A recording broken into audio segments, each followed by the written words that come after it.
Okay, we've got our data in, we've got our model set up. The next thing to do is make a map. We're going to use a visual called IconMap. This is available from the Visuals Marketplace. So if you don't have it already, you can get to the marketplace by selecting Get More Visuals, this button over here, and then go up to the search for icon. You'll find the IconMap.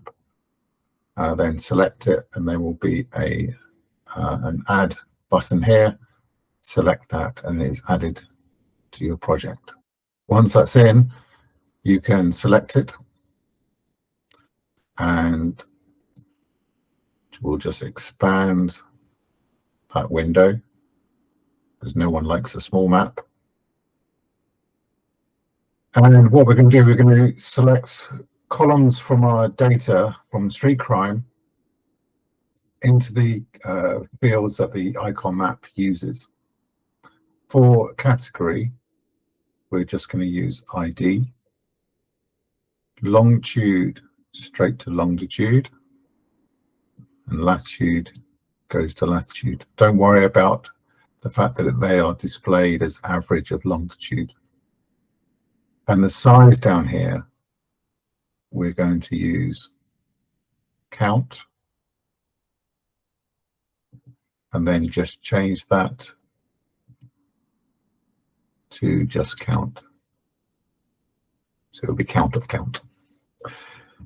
Okay, so as you can see, our street crimes have appeared, but they're all one color at the moment. And we've got that lookup street crime styling that we're going to now make use of. To do that, whilst your IconMap is still selected, select this second menu called Format Your Visual. Go down to Formatting, and under Fill Color, we can apply a conditional formatting. So rather than gradient, we are going to select our styling color from a field value, and this will be the fill color under street crime styling.